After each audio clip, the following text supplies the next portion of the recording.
Hey, podcast listening people, welcome to another exciting episode of the B2B Mentors podcast. And of course, I am here for free for you, bringing you top experts, marketers, what I would consider business celebrities, and my favorite people in the whole wide world, practitioners, right? Real practitioners who are in the day-to-day of helping with company growth, acceleration, business development leaders, marketing, and what you need to be successful. And so, by the way, if not only for you, make sure that you share this out. I guarantee you there's someone else in your network who's going to get great value out of this podcast.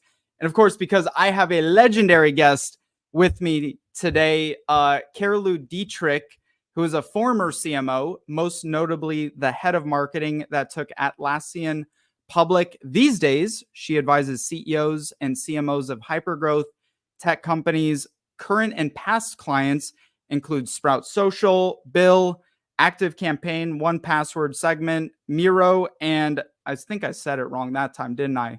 No, I did. Okay. Great. Miro and more.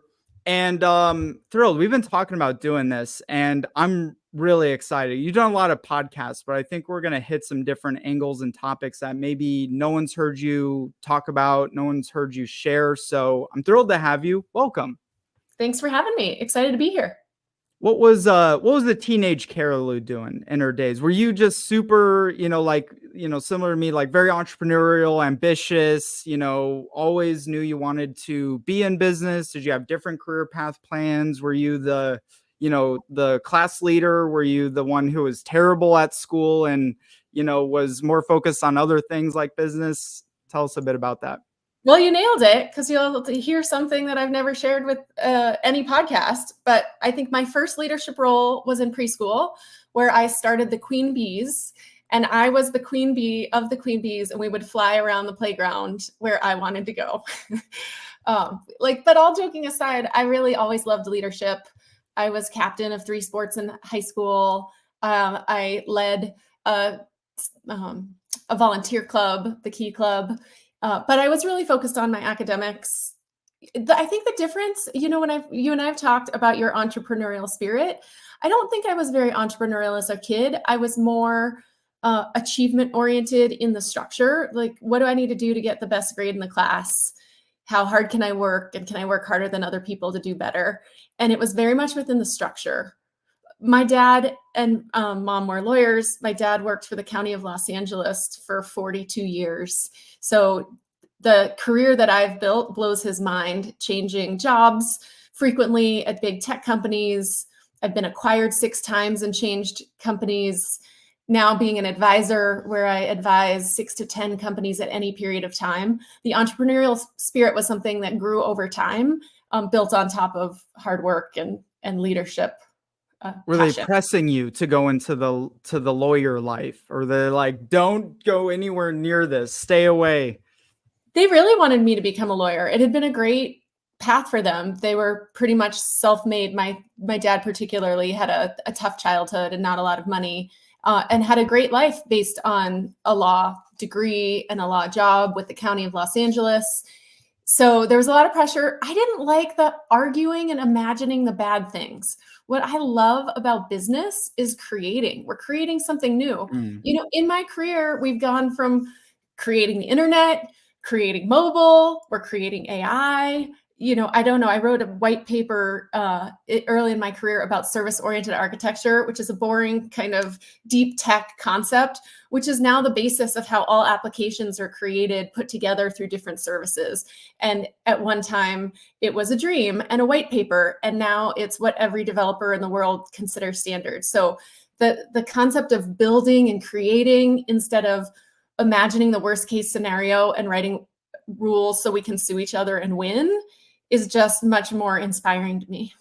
And what was the nudge into this crazy world? Why, us marketers, us CMOs, it's a different kind of world. What was the nudge to get into, the marketing positions? And then where did things really start to snowball into, wow, I'm really making a career out of this, ambitions for CMO, and then now advising, incredibly successful, by the way, folks. Some of you who don't know Carilu, I really recommend you go check out her LinkedIn and her accolades, but now advising very high level CEOs and CMOs.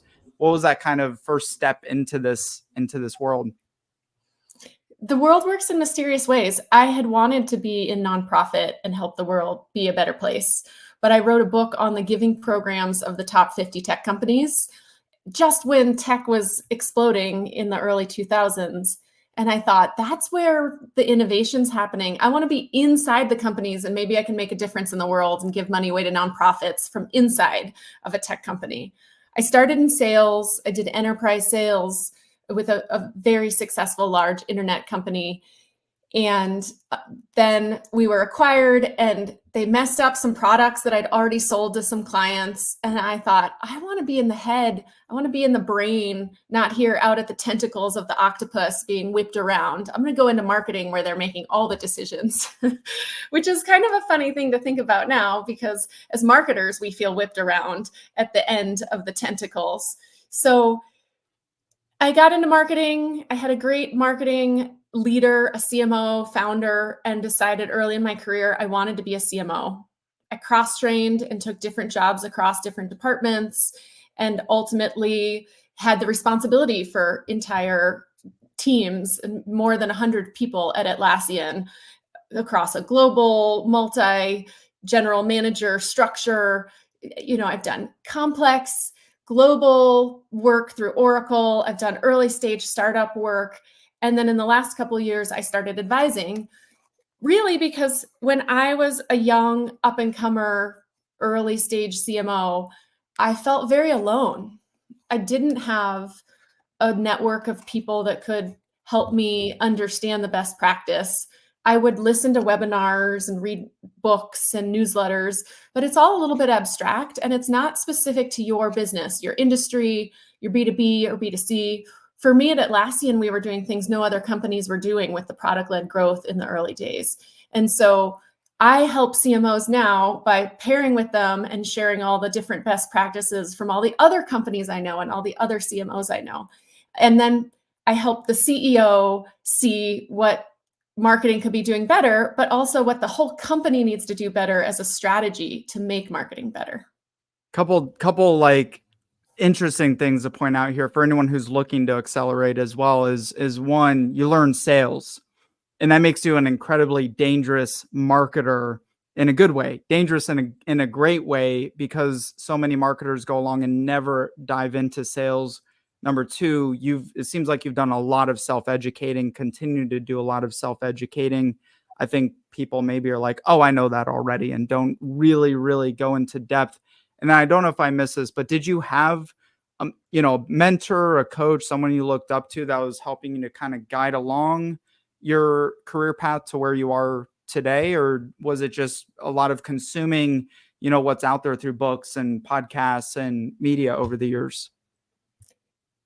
For sure, learning and consuming is really important, and having a filter of what types of things you want to consume, looking to people who have really done it or that you trust or have done it at a larger scale than you is really important. So I'm constantly voraciously learning. I spend a lot of my own personal money now going to learn things. I had so many really meaningful mentors, and I would say some of the most important were actually my bosses, and that the trajectory of your career often lies on the trajectory of your manager. If you work for a manager who's super bright and ambitious and accomplished and gets more and more opportunities to take on more and more responsibility, and you deliver for them, you can rise with them in the world. And for me, one of those people was Jay Simons, who was the president at Atlassian for 10 years and gets notoriety for that. But I knew him 10 years before that when we worked at a small company few people remember named Plumtree. And I did a lot of great work for him there. And he hired me into a couple different jobs.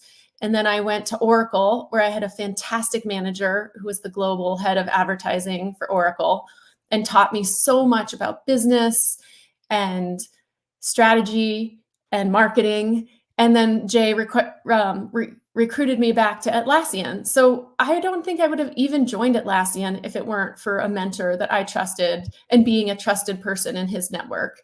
And that's made a huge difference in my career. So bosses, I think, is number one. People outside the business. I went to Notre Dame, and I know a number of executives from Notre Dame that have been in my corner for my whole career and have given me opportunities and advice. The difference between being an advisor or having an advisor and having mentors is that I always felt like my mentors were busy, important people. I could ask them for a favor once a quarter, maybe once every other month, and they could give me some advice, but they couldn't really be in my business. And so what I wanted for myself that drove what I've become is someone who could really dig into the specifics of my company and my numbers and my problems and brainstorm solutions so that I could be an executive who was confident and convicted in my proposals when I went to talk to the CEO or the board. So a couple things, and I'm just taking notes over here because this is really good. And I know we weren't going to talk as much on the career stuff, but I think something interesting for anyone who, if you're an intrapreneur, right? Like in the beginning, you're kind of an intrapreneur. You're internal for growth, and many people listening to this podcast, I know, are in that category of intrapreneur, and it's almost 50-50 in some cases. It's 50% skill set and talent, and 50% luck of the vehicle that you attach yourself to. Now, you clearly have attached yourself to, some very fantastic vehicles, companies, vehicles, people that have, gone great places. How do you, going into any business, and maybe even in your past career, like Atlassian, for example, to like stick with it, see it all the way through? How did you identify that those people and those vehicles, there was something worth committing to in those scenarios? I think 50% is overvaluing luck. For sure, I've been lucky. I was raised in the United States in a time of technology innovation, to educated parents who valued education and supported me, to companies where I met great people. So there's a lot of that. But there's also a lot of analysis that you can do to stay ahead. So for instance, right now, there is no reason everyone who wants to be farther along in their career shouldn't be binging on AI. We're at this transformational time, and you should run with both hands towards growth. And in some ways, when I look back at my career, some of it was luck, but some of it was also running with both hands towards growth. So I was in nonprofit and I ran towards tech. I thought, man, something's happening over there. That's growing so much faster than the rest of the world. Then let me take a quick side tour to answer your question, which is just in college, I read this book called The Millionaire Next Door. And in the book, it talks about how the very best antique store makes antique stores make 0 to 3% profit. So the very best antique store makes 3% profit. And oil and gas at the time made, 45 to 65% profit. So the very worst oil and gas company was going to make 45% profit. So just by picking your industry, you could many times the profit that you could make. Even if you were the most ambitious, most organized, best antique person, you're still not going to make a profit that's similar to the worst oil and gas executive. So deciding to go into tech, then I was in hardware and decided to go into software. And I kept an eye, and you were like, oh, B2B software has something. Oh, okay, cloud has something. And then Atlassian was riding this wave of agile development, which was a massive transition in the way software is developed. And we got to ride this wave of growth from within it. And then, now moving towards AI, what kinds of companies are going to be innovative and are looking towards growth? I think you always want to be looking at this hierarchy in your career of industry first. Like, is the industry growing? And then category. Is that category growing within that industry? Okay, great. You're in software. Is B2B or is cloud growing faster than on-premise? For sure. No, that's old, but still the same. And like within cloud right now, security is growing so much faster than website editing software. There's all sorts of decisions that you're going to make in your career. So industry, category, company, people it's kind of this layer of building your personal strategy for growth. And this strategy for your personal is the same as for a company. When you go into a company, you should take a job you can get with the company you think is going to grow the best, even if you maybe have a slightly lower job. Because if a company is growing really fast, your career can progress faster. There's new projects, new opportunities, the opportunity to hire more employees to work for you.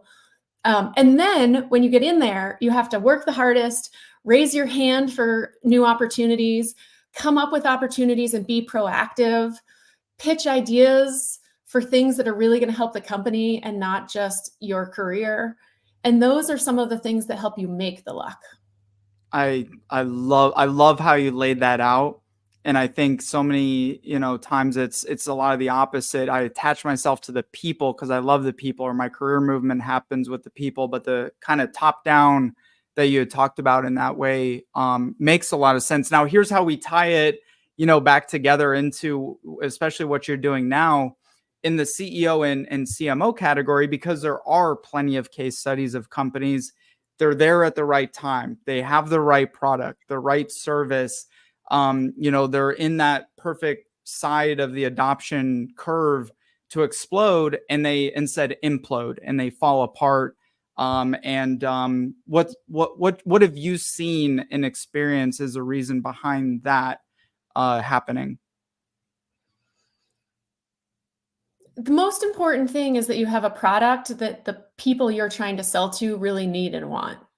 And we saw a lot of companies struggle in this last downturn because their product was a nice to have and not a must have.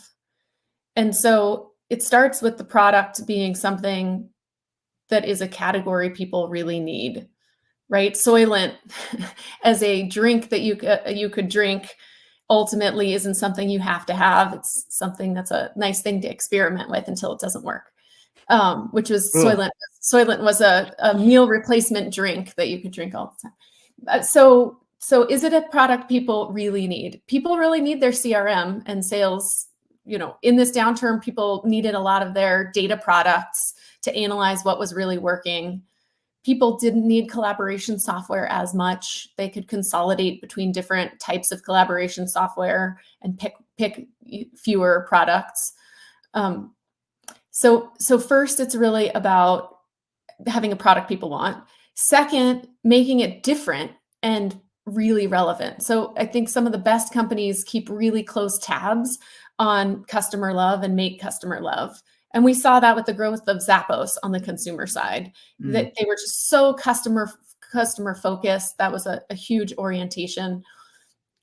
Atlassian's growth was really powered by the belief that if we made a product that was so great it could sell itself, that it would not need as much marketing and sales. And so we didn't really have a sales organization. Marketing created a lot of material to help educate the world, and then harvested a lot of inbound interest and made sure that we educated people all the way to paying and staying and trying more products.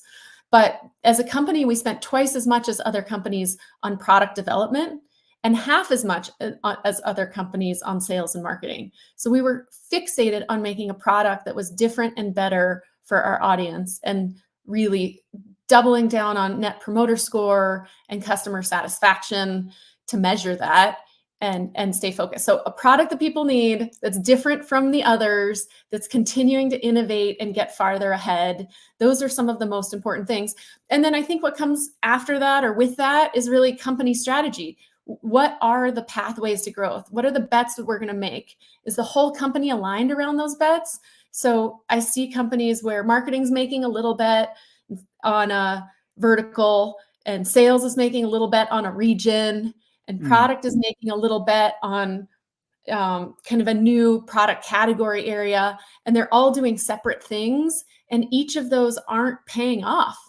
In order for something to be really successful, you have to have a good strategy, you have to be aligned on the strategy, and then you have to be measuring and really maniacal about doing it really well. And so I see companies that have better planning and OKR processes, better alignment and better relationships between sales and marketing, that those three categories of the strategy, the focus on how you get to that strategy, and the measurement and execution that's really consistent being the pillars of what makes a company work or often implode.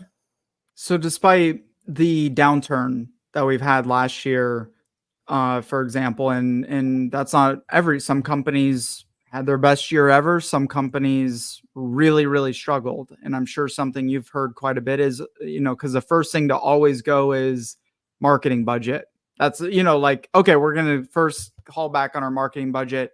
That's generally, you may, have seen or heard otherwise, but I feel like that's what I constantly see and hear when things are tough. So like, have marketers over the last few years almost had an addiction to, these big robust budgets that they've been able to throw in any which direction without, totally knowing their numbers. And that's kind of part of the problem where some companies are at now.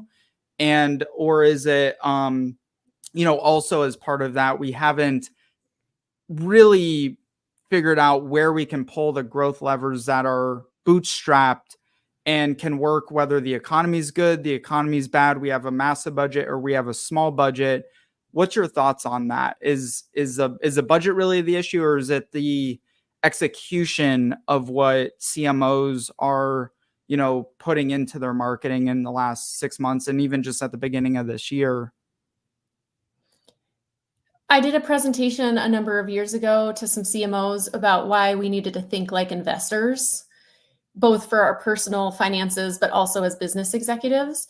And one of the reasons is because right now in this economic downturn, it doesn't make sense to invest significantly in growth that's so expensive because no one's buying yet. So if we go back a couple of years ago, when interest rates were lower and we had more money, people could operate unprofitably and invest a ton of marketing in getting awareness for a new product or category that was going to potentially manifest into revenue, maybe in 3 months, 6 months, 9 months, 12, 18, maybe 2 years. Some people you market to, car companies have been marketing to me for 5 or 6 years before I decided I was thinking about a car and went into a couple that I thought, oh, well, they look good and they seem technologically advanced. So marketing is an investment in the future for a good portion. I don't know what, let's say 15 to 30% at any one time could be on awareness to help people that don't know about you or aren't really considering you keep your company's brand top of mind. And if you're in a market where people are growing, that investment makes sense. If you're in a market where buyers just aren't really buying, I feel like as marketers, we wish we could be magic, but we know our budgets are cut and we are cutting software and products and services and we're not buying. But then should CEOs in that realize, okay, my competitors are also following this trend.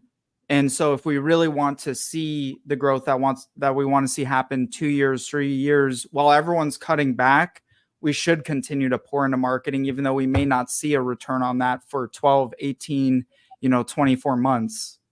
The hard part is knowing how long the downturn would last and when you should invest that money.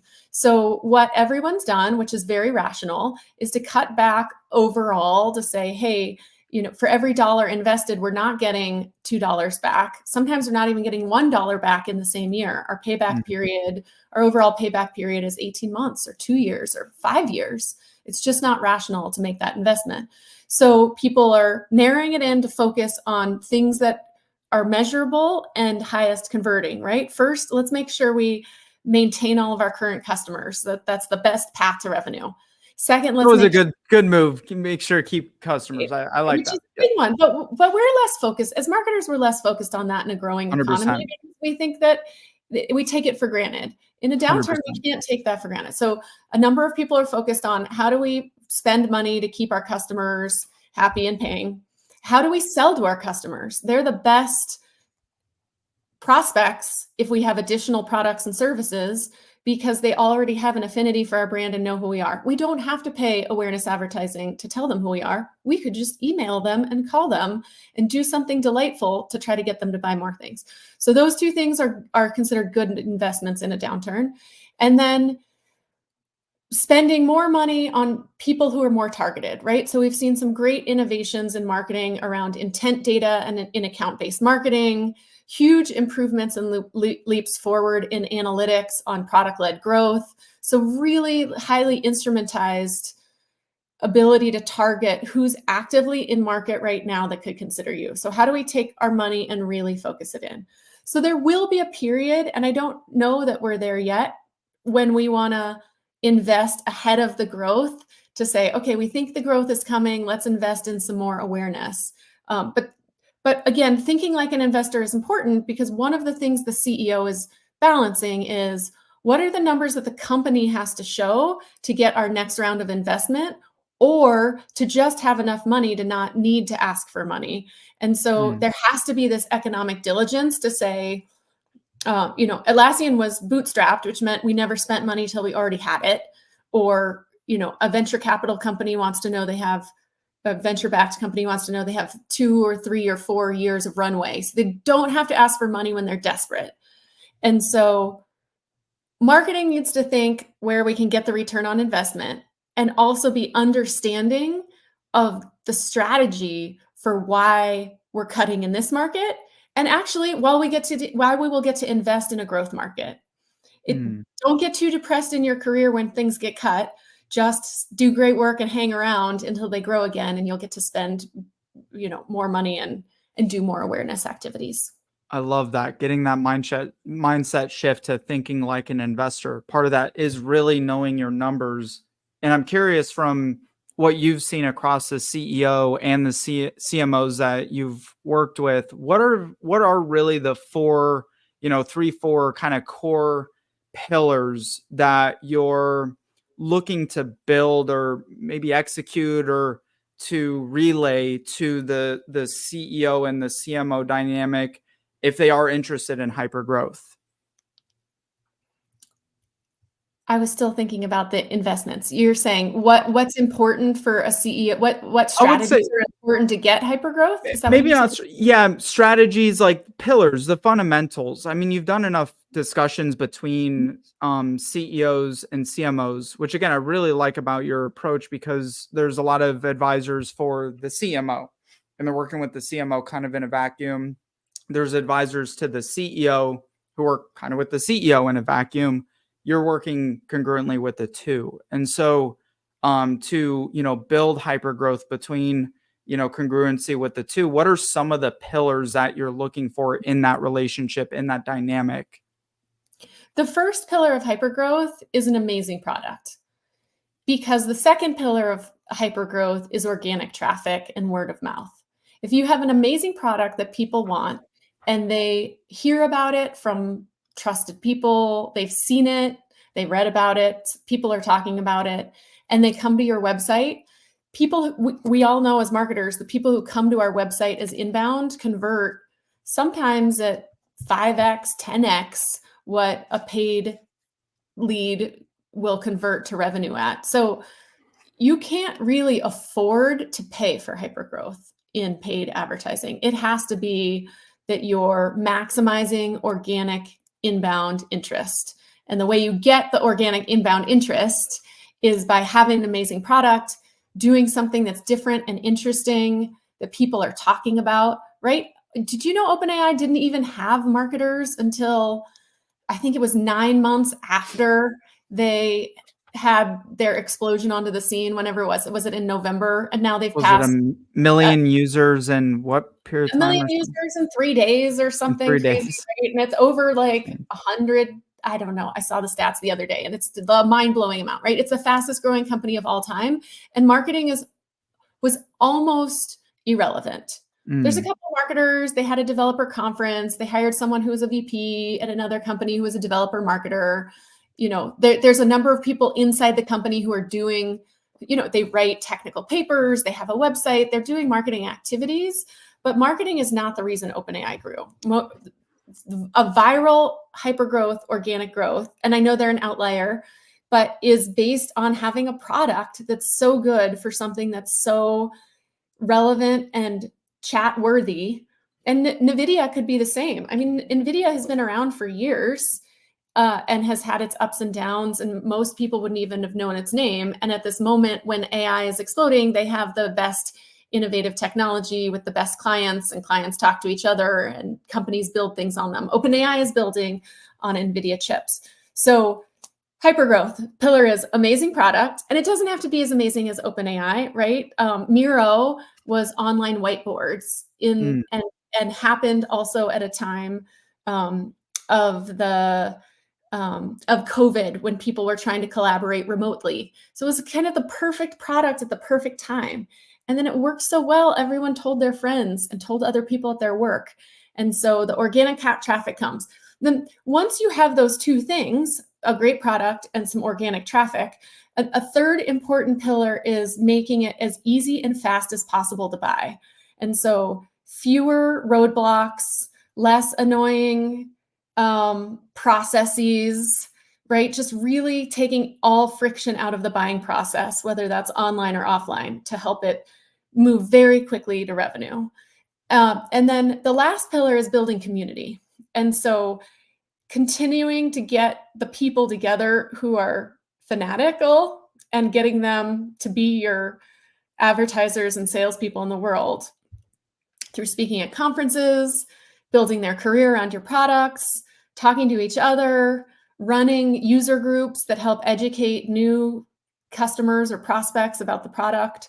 So these pillars of amazing product, organic effectiveness, harvesting and facilitating the fastest possible learning journey and sales journey, and building community are the 4 pillars of hypergrowth companies.